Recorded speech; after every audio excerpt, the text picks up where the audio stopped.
Hello, community. I got some questions from my subscriber. Is there a way that I can save money when I start to work with GPT-4, with LangChain, with external service provider? Is there any way that I do not have to pay hundreds and thousands of dollars? And I think, yes, there is. The first question I ask myself is, where is the primary intelligence in the system? Because you have a lot of parts in the system that are secondary. But where's the intelligence? Because I just want to pay for the intelligence. Now let's look at the system. We want to go what's top notch today. So we have a GPT-4, then we have some LangChain interface functionality. We have some commercial services on the internet with a commercial API where you can pay your commercial money and you get your data. And you have then, of course, for the data that come back here, you have now a database. Either you have it locally or you have it in the cloud. You have it open source or you have a professional distributed where the similarity search is performed. And then you feed back the filtered result here of the vector database because it's just 8K token length that you can feed in. And then this is the input to the GPT-4. So what I learned today is, for example, that GPT-4 has now an 8K token and a 32K token operational today.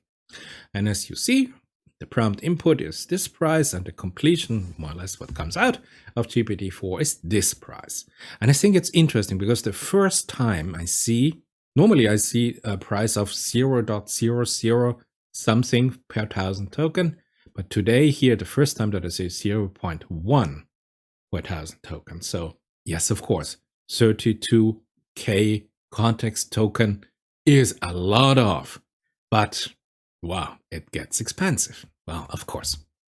So first recommendation, do not go with long prompts. Do not make complex analysis where the completion can be very long because this will get expensive very fast. Second, embedding. You know that now there's only one model that OpenAI provides to you, and this is the text embedding ADA AO2. It has a specific tokenizer. The maximum input token length for the embedding is here 8K, and the output dimension is 1.5K. The output dimension is plenty because I operate normally with 768 dimensional vector representations here in a vector space, so 1.5K is nice.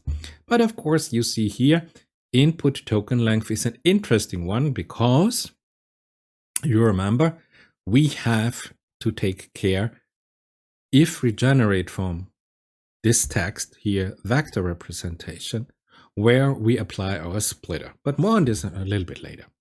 So beautiful. Or you go, you don't have to take the OpenAI embeddings. You can go with Cohere embeddings. There are other commercial service provider. Or like I do, I go with LangChain embeddings, Hugging Face embeddings, free of charge. Whatever you like to do. And then you have here your vector database. Now, your vector database, let's have a look, can be costly. Like here, I take here one professional service provider starting at $70 per month. Please note that there is a starting at $70 per month. Yeah? So if you have whatever you have, let's say we are here in the range of about $1,000 plus maybe per year for a vector database in the cloud. Now it has functionalities, of course. And if you go for an enterprise solution and you have multiple access IOs, well, of course, this is some professional software, but maybe, and it's just that maybe you have the option to go with a free vector database. It will save you quite some money. So next recommendation, check out maybe at the beginning a vector database that does not have all the professional stuff, but maybe a free vector database will do absolutely the job for you. I only use free vector databases. This is this. And then tokenization and embeddings. Now, if you have a look at GitHub, OpenAI, and there's a beautiful OpenAI cookbook. Not a lot of people know about this cookbook, but there's some example about embedding long inputs. So when you have a long text input and you want to find the embedding of this long input, you can check out the code. And it tells you here 1536 dimensional embedding vector for our long text. So at first, let's check the dimension.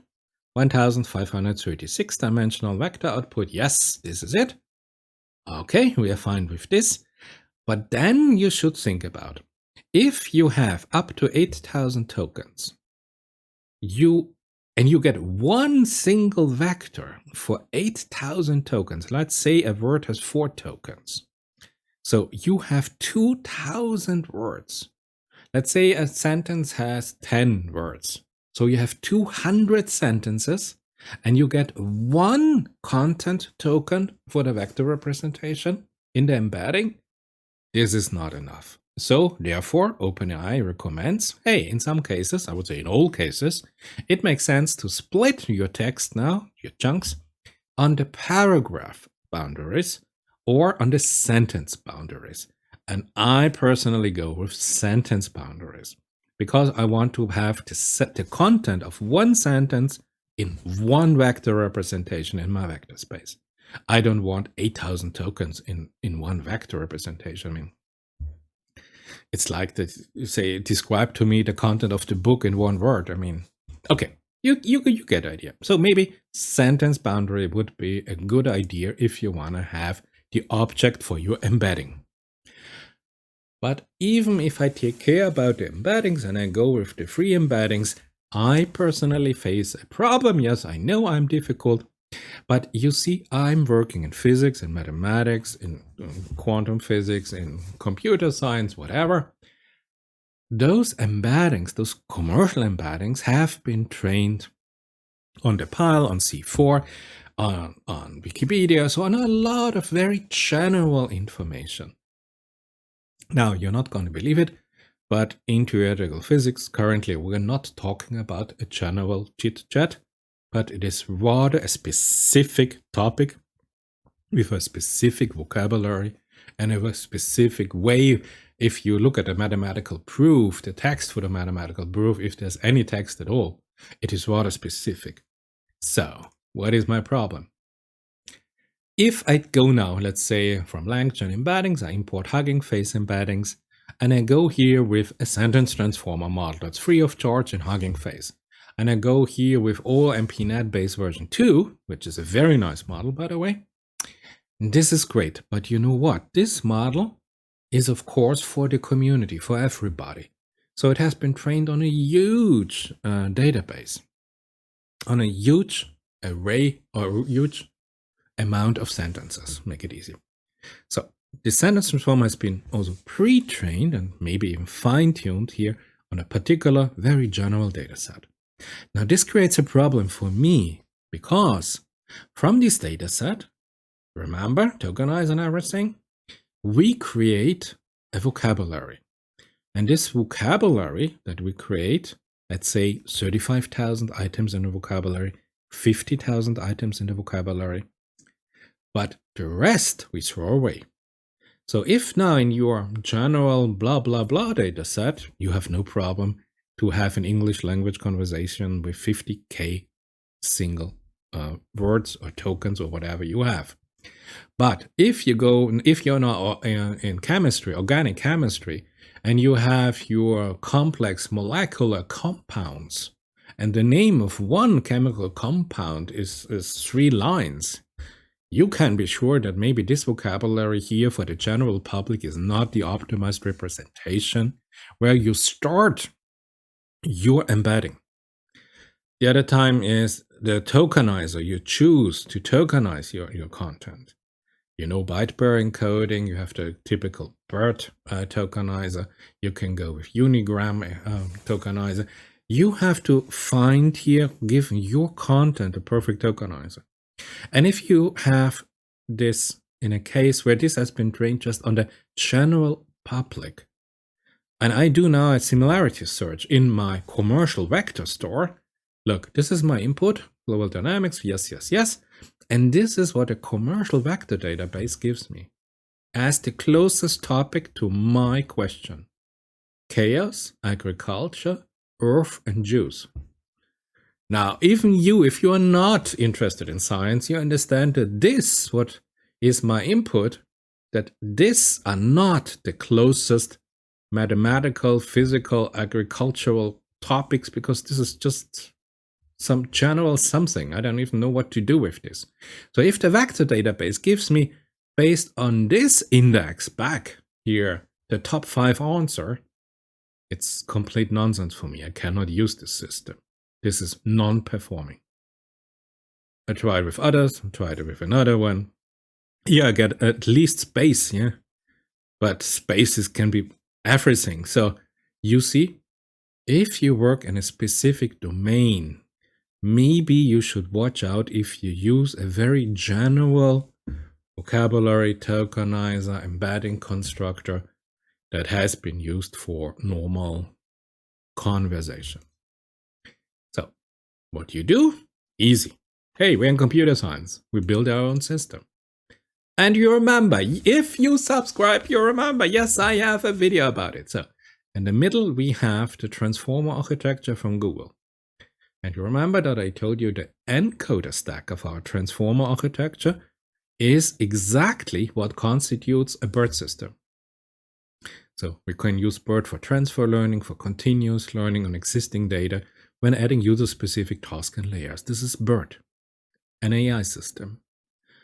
If we use only the decoder stack of the classical architecture of a transformer, we have exactly the GPT architecture that OpenAI uses. So if we just go back, let me have a look at this, that here we have now a BERT structure with an encoder stack. And here we have now the GPT structure with a decoder stack of our transformer. You see exactly where we are. So let's do this. So what I want, this is my goal.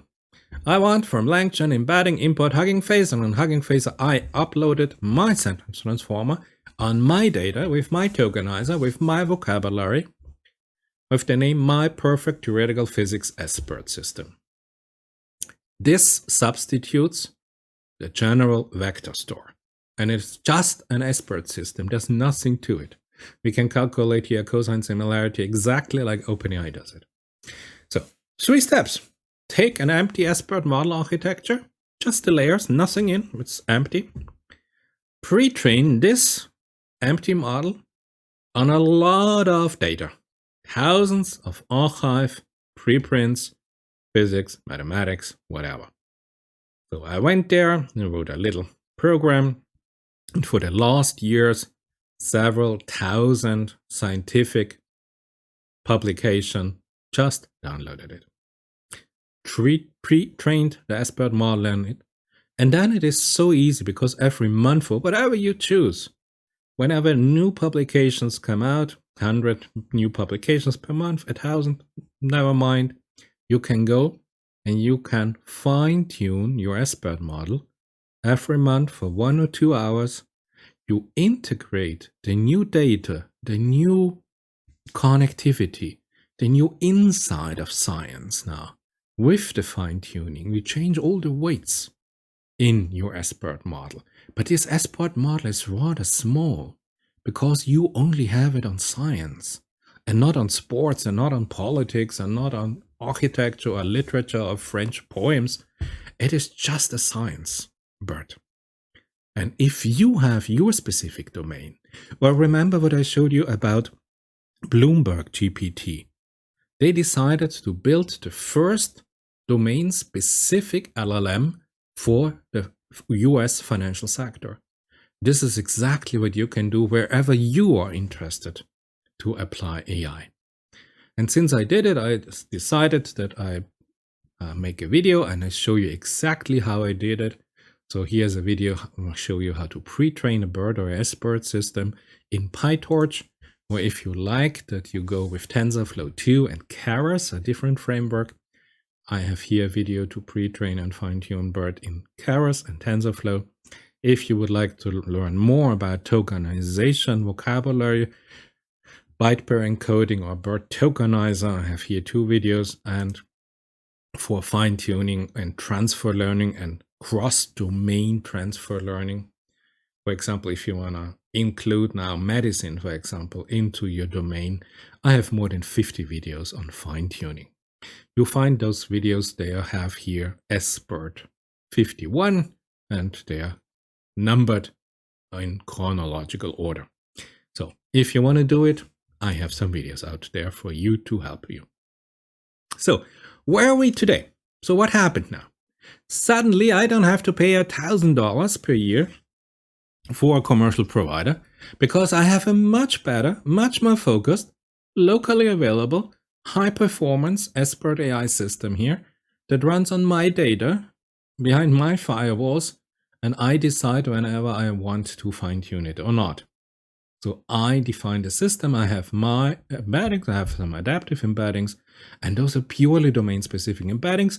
I encode my query, I encode here 10,000 sentences from the answer. I make here in this SBERT a simple cosine similarity question where I take here one vector and I calculate, for example, in the easiest case, if you want to go with a non-topological solution, from one vector to 10,000 other vectors, you calculate the cosine similarity, and the top 10 winner you take, and they constitute then the input to your ChatGPT system. So you see the functionality of a general vector store. I have here optimize it to the max with this simple way of coding it myself. And you can do it too. Little hint, if you want to get the maximum, I use here, since we're here with a prompt base, I use instruct ICL in context learning. So I provide here an example of the structure I want that OpenAI or GPT-4 or whatever comes back with an answer. So I provide a sample structure, and then I provide all here the top 10 or top 20 results that have some context similarity to my query. And all of this then go with an instruct ICL to GPT-4. Now, what's really nice, let's see, yeah, you see we have now two AI systems. I have here a content generating AI system based on the data sources, million, billions, trillions, quadrillions of data. Here my content is generated, and this is an encoder transformer stack. And why I use GPT-4? GPT-4 I personally use only for this nice storytelling, for this nice summarization, for this beautiful, nice flow of chatting. And even with scientific content, my goodness, GPT-4 is really brilliant to write here a beautiful story if you provide some example of the structure that you want the analysis or the answer to be given. Oh yeah, this is really gorgeous. But you know what? Even if you do not want to use GPT-4 and you say, hey, can I cross out this? Yes, you can go with ChatGPT. This is free of charge. You have only, I think, 4K token limitation, but it is also almost as good, maybe, I don't know, 80% as good as GPT-4. So you could theoretically cross out this, cross out this, cross out all of this. If you find your own data, you could cross out here any automated professional data service provided to you.